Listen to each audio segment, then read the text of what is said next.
इसका next question है, choose the appropriate word for the following, fill in the blank.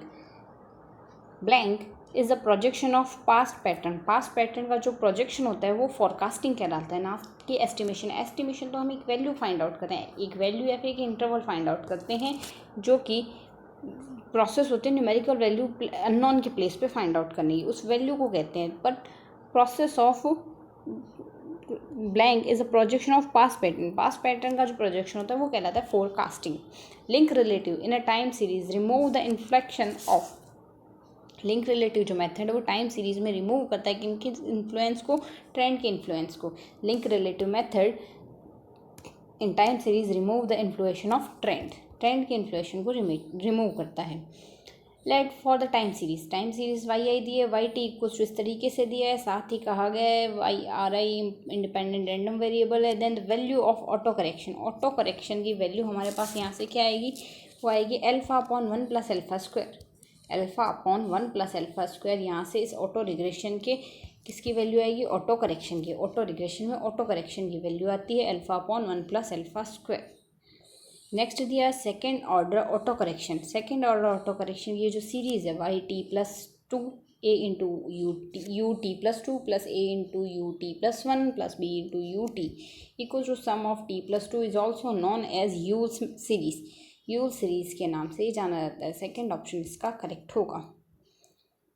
Next है यहाँ से हमारे पास ऑटो रिग्रेशन सीरीज दी है, इसमें हमारे पास यहाँ से यूजुअल नोटेशन दिया है। देन P2 हमारे पास क्या होगा, then the value of P2 in this auto correction of order 2 is, P2 की वैल्यू क्या आएगी, phi 2 plus phi 1 into phi 1 slash 1 minus phi 2, या फिर phi 2 प्लस phi 1 का square upon 1 plus phi 2, 1 minus phi 2 है, sorry, phi 2 plus phi 1 का square upon 1 minus phi 2, यहाँ से इसकी वैल्यू आएगी। The range of homogeneity error in the index number, homogeneity error की जो रेंज होगी इंडेक्स नंबर में वो होती है 0 से 1 के बीच में, 0 to 1, 0 to 1 होती है range of homogeneity error in index number. Consumer price index हमें यहाँ से गिवन है, कंज्यूमर प्राइस इंडेक्स जो गिवन है वो हमें यहाँ से गिवन है 1985 का 125, जिसमें फूड इंडेक्स है 120 और अदर आइटम है 135 की। Then the percentage of total weight given in the food, total weight कितना दिया हुआ है फूड के अंदर, हमें ये कहा गया है CPI यहाँ से गिवन है आपको 125, कंज्यूमर प्राइस इंडेक्स 125 है, फूड इंडेक्स 120 है। तो अगर हम यहाँ से देखें फूड इंडेक्स निकालने के बाद अदर, हमें साथ ही अदर आइटम दिया 135, तो जो अदर आइटम में से अगर फूड आइटम हम निकाल दें, अदर आइटम में से अगर हम यहाँ से देखें फूड आइटम, फूड इंडेक्स निकाल दें तो कितना बचेगा, टोटल 15 बचेगा, 15 ही तो बचेगा, 135 minus 120 which is equal to 15 बच रहा है। अब यहाँ से ये इसको अगर हम मल्टीप्लाई करते हैं फूड आइटम से तो हमें 1000 प्राप्त होता है, तो 1000 इज टेंडिंग टू 15x, तो x की वैल्यू हमारे पास क्या आ गई, 1000 अपॉन 15, यही तो आएगी हमारे पास वैल्यू। इसको अगर हम सॉल्व करते हैं तो हमारे पास ओवरऑल वैल्यू क्या आ जाएगी, 66.6%, मतलब जो 15x है ये 1000 है, तो x हमारे पास क्या आ गया 1000 upon 15 which is equal to 66.67। First option हमारे पास करेक्ट हो जाएगा इसके लिए। In the determining the real economic growth of price index number is use to, वास्तविक आर्थिक वृद्धि ज्ञात करने के लिए जो मूल्य सूचकांकों को किस में यूज़ करते हैं, GNP मूल्य की अवस्फीति में यूज़ करते हैं। वास्तविक आर्थिक वृद्धि ज्ञात करने के लिए मूल्य सूचकांकों में निम्न की गणना करते हैं, किसकी गणना करते हैं, GNP में मूल्य अवस्फीति की गणना करते हैं, D flat of GNP value. वास्तविक आर्थिक वृद्धि ज्ञात करने के लिए मूल्य सूचकांकों GNP की मूल्य स्फीति में प्रयोग करते हैं। एक चालू वर्ष में एक आधार वर्ष में 2000 वार्षिक आमदनी थी, चालू वर्ष में 5000 है, CPI 325 है, तो हमें बताना है मानक स्तर बरकरार करने के लिए कितने भत्ते की आवश्यकता होगी। तो यहाँ से जब हमारे पास 325 था तब अर्निंग कितनी, करंट में 325 है को आधार वर्ष मानकर हमने CPI 325 निकाला है, तो जब 2000 हमारे पास सैलरी थी तो 325 हुई। तो अगर हम यहाँ से देखते हैं 325 अगर हमारे पास वैल्यू है तो x सैलरी होगी तभी तो 325 की यहाँ से हम मेंटेन होगी, तो यहाँ से 325 बराबर क्या आएगा, CPI वैल्यू होती है चालू वर्ष की राशि बट्टे आधार वर्ष की राशि इंटू 100 आता है। ये वैल्यू आती है हमारे पास चालू वर्ष का वैल्यू बट्टे आधार वर्ष की वैल्यू इंटू 100। तो चालू वर्ष की हम x मान के चल रहे हैं, इसको सिंप्लीफाई करेंगे तो x की वैल्यू क्या आ गई 6500 आ जाएगी। 6500 अगर x की वैल्यू आ रही है, मिल रहे हैं 5000 है, तो कितनी की और आवश्यकता होगी 6500 माइनस 5000, सॉल्व करेंगे वैल्यू आ जाएगी 1500, जो कि इसका करेक्ट आंसर होगा। नेक्स्ट क्वेश्चन कहता है वर्ष 2010-11 तक भारत में कितने बार कृषि जनगणना की जा चुकी? कृषि जनगणना की जा चुकी है 9 बार। 10-11 के बाद 10-11 तक 9 बार कृषि जनगणना की जा चुकी है। भारत में प्रथम पशु गणना किस वर्ष आयोजित की गई थी? प्रथम पशु गणना 1919 से 20 के अंतराल में ज्ञात की गई थी, के टाइम जोन में की गई थी। 1919 से 1920 में पहली पशु गणना की गई थी भारत में। नेक्स्ट है यहाँ से नेक्स्ट क्वेश्चन है क्वेश्चन नंबर 82, जो कि कहता है बीच में क्वेश्चन नंबर 81 भी हो गया ना। 82 भारत में क्रॉप एरिया स्टैटिस्टिकल फसल क्षेत्र सांख्यिकी का अनुमान लगाने के लिए परमानेंटली सेटल स्टेट्स का दर्जा किसे दिया गया? परमानेंटली सेटल स्टेट है केरल, उड़ीसा, पश्चिम बंगाल। केरल, उड़ीसा, पश्चिम बंगाल परमानेंटली सेटल स्टेट है। आर्थिक व सांख्यिकी निदेशालय का गठन किस वर्ष किया गया था? आर्थिक व सांख्यिकी निदेशालय का गठन 1947 से 48 के मध्य किया गया था। 1947 से 48 के मध्य किया गया था। निम्न में से कौन सा DES एग्रीकल्चर का द्विवार्षिक प्रकाशन है? DES एग्रीकल्चर का द्विवार्षिक प्रकाशन है व्यावसायिक फसल सांख्यिकी का बुलेटिन। व्यावसायिक फसल सांख्यिकी का बुलेटिन। भारत में पशुधन की गणना कितने वर्षों के अंतराल से की जाती है? 5 वर्ष से पशुधन गणना की जाती है। 20वीं पशुधन गणना की रिपोर्ट 2019 के अनुसार सबसे अधिक पशुओं वाला राज्य कौन सा है? सबसे अधिक पशुओं वाला राज्य यूपी रहा था। और निम्न में से कौन सा कथन सत्य है? सत्य कथन बताना है तो सकल राष्ट्रीय आय बराबर क्या होती है? शुद्ध राष्ट्रीय आय बराबर आएगी हमारे पास घरेलू आय प्लस देश के बाहर से प्राप्त की हुई आय, ये होगी राष्ट्रीय आय। राष्ट्रीय आय बराबर घरेलू आय प्लस देश के बाहर से प्राप्त की गई आय होगी राष्ट्रीय आय। ये ऑप्शन करेक्ट होगा। 2011 व 1 की जनगणनाओं में साक्षरता दर की गणना करने में कितने आयु वर्ग के बच्चों को शामिल नहीं किया गया? 0 से 7 वर्ष की आयु तक के बच्चों को शामिल नहीं किया गया है साक्षरता गणना में। नेक्स्ट कहता है केंद्र में बहुउद्देशीय सामाजिक आर्थिक सर्वेक्षणों का आयोजन करना मुख्य रूप से किसका काम है? सामाजिक आर्थिक सर्वेक्षणों का आयोजन करना NSSO का काम है। तो फोर्थ ऑप्शन करेक्ट होगा। राष्ट्रीय आय, भारत में राष्ट्रीय आय GDP, GNP, NNP तीनों रूपों के रूप द्वारा मापी जाती है। तो यह सभी ऑल दीज करेक्ट ऑप्शन होगा। GDP, GNP, NNP सबसे नापी जाती है। NSSO राष्ट्रीय प्रतिदर्श सर्वेक्षण जनवरी 2020 से दिसंबर 2020 में सर्वेक्षण का कौन सा राउंड संचालित कर चुकी थी? तो यह कर चुकी थी 78वां राउंड। NSSO 2020 जनवरी 2020 से दिसंबर 2020 तक 78वां सर्वेक्षण संचालित कर रही थी। कच्चे समंकों का वर्गीकरण करते समय हमें इस बात का ख्याल रखना चाहिए। कौन कौन सी बातों का ख्याल रखना चाहिए? एक तो वर्ग अंतराल की संख्या ना तो बहुत छोटी हो ना बहुत बड़ी हो, ये करेक्ट है। वर्ग अंतराल में चौड़ाई जहाँ तक हो सके बराबर होनी चाहिए और साथ ही वर्ग अंतराल की सीमाएं खुली ना हो, ये इन सारी बातों का ध्यान रखना चाहिए। अगर खुले समंक हमने क्या कर रहे हैं, कच्चे समंकों का वर्गीकरण कर रहे हैं तो वर्ग अंतराल ना तो बहुत ज़्यादा हो ना बहुत कम हो, साथ ही चौड़ाई इक्वल हो सके वहाँ तक लेनी चाहिए। खुले अंतराल वाली सीमाएं नहीं लेनी चाहिए। तो सारे ही ऑप्शन करेक्ट होंगे। नेक्स्ट क्वेश्चन है यहाँ से हमारे पास खुले श्रेष्ठ वर्गीकरण में निम्न में से कौन सा केंद्रीय प्रवृत्ति का माप श्रेष्ठ है? तो खुले के लिए एक तो समांतर माध्य बिल्कुल श्रेष्ठ नहीं और सबसे ज़्यादा श्रेष्ठ है माध्यिका। माध्यिका खुले सीधे वाली श्रेणी के लिए केंद्रीय प्रवृत्ति का बेस्ट माप है। हरात्मक माध्य हमने ज्ञात करना है।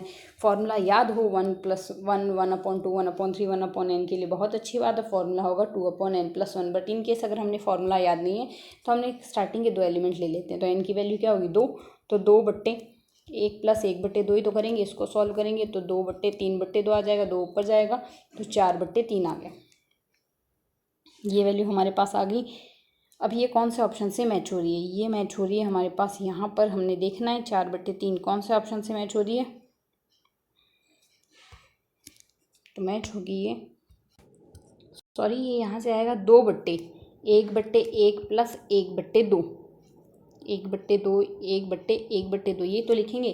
उल्टे फॉर्म में लिखी जाती है, n अपॉन 1/x लिखा जाता है, तो ये आएगा। इसको सॉल्व करेंगे तो ये आएगा 2/1 + 2 आ गया।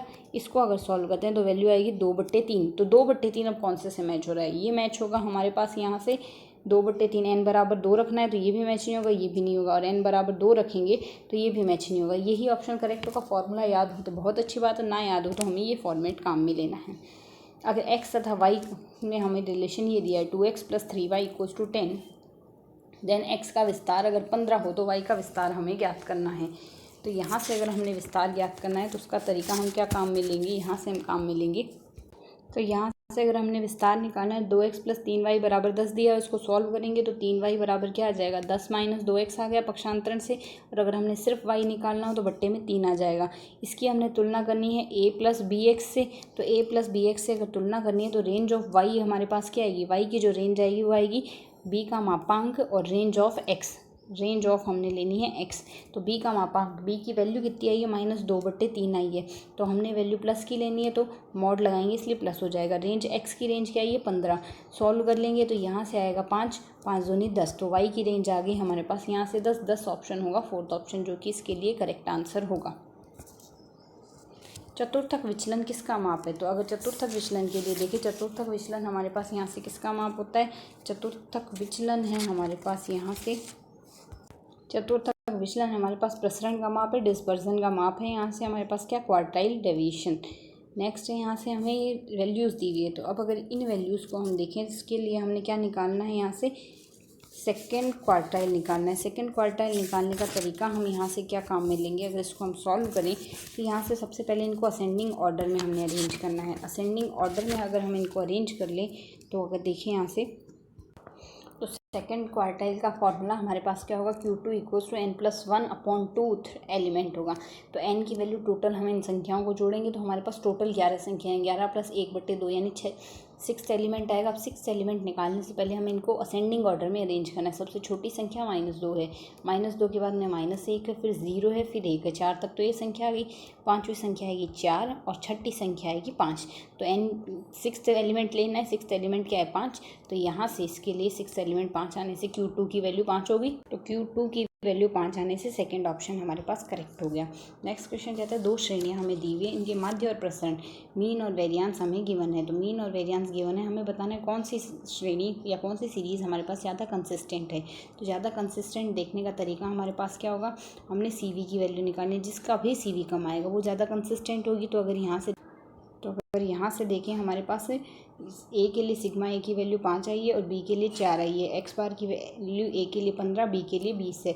तो CV ऑफ A क्या आएगा, सिग्मा अपॉन A × 100 करेंगे तो इसको सॉल्व करेंगे 100/3 आ जाएगा। सेम केस में अगर इसको सॉल्व करते हैं 4/20 × 100, 100/5 आएगा। बड़ी संख्या का भाग जा रहा है तो ये संख्या ज़्यादा छोटी होगी। तो B का जो CV है वो A के CV से कम आ रहा है। तो जिसका भी कम आता है हमारे पास, वो हमारे पास क्या होगी, इसके केस में ज़्यादा कंसिस्टेंट हो जाएगी। जिसका भी CV कम है वो ज़्यादा कंसिस्टेंट होगी। B का CV कम है तो which is more consistent, then series B is more consistent. वहाँ A लिखा हुआ था बट सीरीज़ B ज़्यादा कंसिस्टेंट, क्यों मिसप्रिंट था। तो सेकेंड ऑप्शन इसके लिए करेक्ट होगा। नेक्स्ट क्वेश्चन अगर देखें, देन हमारे पास है the square of variance. Variance का स्क्वायर होता है, वेरियांस का स्क्वायर इनमें से कोई नहीं होगा। तो नन ऑफ दीज हमारे पास करेक्ट होगा। बट हम कह सकते हैं स्टैंडर्ड डेविएशन का जो स्क्वायर होता है वो हमारे पास ज़रूर वेरियांस होता है, पर ये थोड़ा गलत तरीके से लिखा हुआ है। तो यहाँ से ये टेक्निकली आपको ध्यान रखना है कि स्टैंडर्ड डेविएशन का स्क्वायर तो वेरियांस होता है, पर वेरियांस का स्क्वायर स्टैंडर्ड डेविएशन नहीं करके आना है। नन ऑफ दीज करेक्ट होगा। The third central moment of data is given as the measure of. Third central moment जो होता है वो हमारे पास क्या गिवन करता है, क्या देता है, third central moment gives symmetricness. Third central moment हमारे पास डेटा के लिए सिमेट्रिकनेस देता है। तो यहाँ से फर्स्ट ऑप्शन करेक्ट होगा। नेक्स्ट है rth central moment is independent of the change of mu r. हमारे पास किसके चेंज से इंडिपेंडेंट होता है, ओरिजिन के चेंज से इंडिपेंडेंट होता है। Independent of the change of origin, mu R की वैल्यू सेंट्रल मोमेंट ओरिजिन के चेंज से इंडिपेंडेंट होता है। Kurtosis is a measure of weakness of the curve is given by.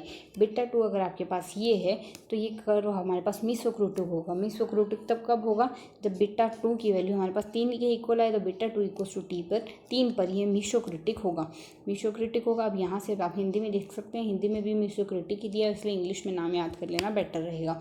The mean deviation of data is minimum. Mean deviation हमारे पास minimum आता है जब ये मेज़र किया जाए मीडियन से। जब भी मेज़र किया जाता है मीडियन से तो mean deviation of the data is minimum. Then median से मेज़र किया जाएगा तो मीन डेविएशन मिनिमम आएगा। The definition of statistical probability is given by. Statistical probability की जो डेफिनेशन वो दी गई थी वॉन मिसेस से। वॉन मिसेस ने ये स्टैटिस्टिकल प्रोबेबिलिटी की डेफिनेशन सबसे पहले दी थी। पी ए पी बी की वैल्यू आपने गिवन है यहाँ से। Probability of A, probability of B, A union B, तो बी अपॉन ए की वैल्यू हमने यहाँ से फाइंड आउट करनी है। तो अगर इसको हम सॉल्व करें, प्रोबेबिलिटी ऑफ ए हमारे पास 1/3 दी हुई, बी 3/4 दी हुई, ए यूनियन बी 11/12 दी हुई। तो ए इंटरसेक्शन बी निकालना है, इसकी वैल्यू आएगी P A plus P B minus P A union B आ जाएगी। इसको सॉल्व करेंगे तो हमारे पास यहाँ से वैल्यू आ जाएगी 1/6। अब आपको वैल्यू फाइंड आउट करनी है P B upon A. B upon A की वैल्यू आएगी P A intersection B upon A आ जाएगा प्रोबेबिलिटी ऑफ ए। तो वैल्यू आपको रखनी है 1/6 अपॉन 1/3 आएगा। इसको सॉल्व करेंगे, वैल्यू आ जाएगी 1/2। तो यहाँ से वैल्यू 1/2 आई। 1/2 है हमारा पहला ऑप्शन जो कि करेक्ट आंसर होगा। If A and B are independent events then probability of A bar intersection probability B bar equals to. अब इसको अगर हम solve, if A and B are independent events then the probability of A bar intersection B bar is equals to. तो हम जानते हैं probability of A bar intersection B bar को हम 1 minus probability of A union B लिख सकते हैं।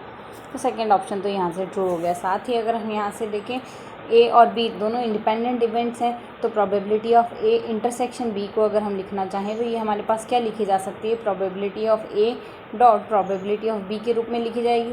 इन case probability of A bar intersection B bar को लिखना हो तो अगर ए और बी इंडिपेंडेंट है तो इसका मतलब ए बार और बी बार, मतलब ए का कॉम्प्लीमेंट और बी का कॉम्प्लीमेंट भी हमारे पास इंडिपेंडेंट ही आएंगे। तो इससे probability of A bar dot probability of B bar लिख सकते हैं। तो अगर इस कंसेप्ट से देखें तो ऑप्शन ए भी करेक्ट हो जाएगा। ए करेक्ट हो गया, बी करेक्ट हो गया। साथ ही अगर प्रोबेबिलिटी ऑफ ए बार को लिखे तो 1 माइनस प्रोबेबिलिटी ऑफ ए लिख सकते हैं, और प्रोबेबिलिटी ऑफ बी बार को लिखे तो 1 माइनस प्रोबेबिलिटी ऑफ बी लिख सकते हैं। इसके हिसाब से थर्ड ऑप्शन भी करेक्ट हो गया। तो तीनों ही ऑप्शन करेक्ट हो गए, तो ऑल ऑफ दीज इज, ये ऑप्शन हमारे पास यहाँ से करेक्ट हो जाएगा। नेक्स्ट क्वेश्चन है क्वेश्चन नंबर 107 जो कि कहता है इफ़ E1 E2 EN जो है हमारे पास, यहाँ से ये सारे काउंटेबल स्पेस हो, इस तरीके से हैं काउंटेबल सीक्वेंसेस कि EI में कंटेन करता है EI+1, मतलब अगली टर्म पहले वाली टर्म में कंटेन करेगा। जैसे E1 E2 कंटेन करेगा E1 में, E3 कंटेन करेगा E2 में।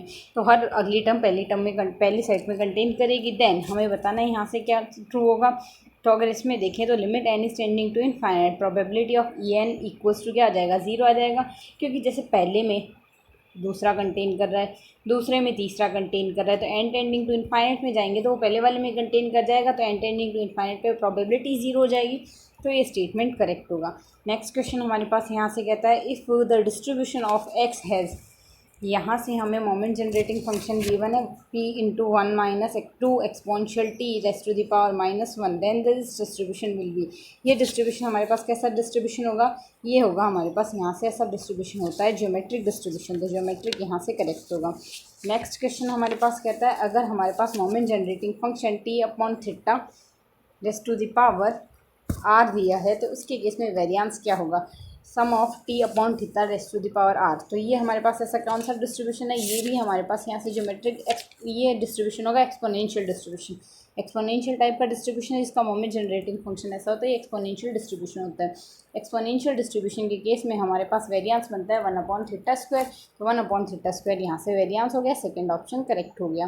नेक्स्ट क्वेश्चन हमारे पास कहता है अगर हमारे पास किसी भी अन्य कंटेन करता है 6 लाल बॉल 4 सफ़ेद बॉल, 6 लाल 4 सफ़ेद और 5 काली बॉल है, the probability of drawing the balls of different colour when the balls are replaced after each drawn. हर ड्रॉन के बाद आपको एक बॉल सारी रिप्लेस करते हुए जाना है। साथ ही आपके पास यहाँ से प्रोबेबिलिटी क्या होगी, अगर ये सारी बॉल अलग अलग कलर की है, अब सारी बॉल अलग अलग कलर की है तो उसके केस में क्या होगा, मान लीजिए आपने पहली बॉल निकाली और रेड कलर की है, तो रेड कलर की टोटल कितनी बॉल है, 6 बॉल है, और टोटल बॉल कितनी है 6 4 10 10 5 15, तो 6/15 हो गई रेड बॉल होने की प्रोबेबिलिटी। अब वो बॉल आपने वापस रख दी। अब आपने जो बॉल निकाली मान लीजिए वो वाइट आई है, तो वाइट होने की प्रोबेबिलिटी 4/15। दोबारा रिप्लेस कर दी और इस बार दोबारा बॉल निकाली है, तो वो उसके ब्लैक होने की प्रोबेबिलिटी 5/15 हो जाएगी, क्योंकि बॉल तो टोटल 15 है, उसमें रेड वाइट और ब्लैक की प्रोबेबिलिटी हमने देख ली। अब 15 को इससे कैंसिल आउट कर देंगे। यहाँ से क्या आएगा, यहाँ से आ जाएगा 2 और यहाँ से आ गया 5 से 5 कैंसिल आउट हो गया। 8/225 8/225 कौन सा ऑप्शन हो गया, ये हो गया हमारे पास यहाँ से सेकेंड ऑप्शन, जो कि इसका करेक्ट आंसर होगा। तो यहाँ से हमने स्टेट्स के सारे क्वेश्चन डिस्कस कर लिए। Thank you.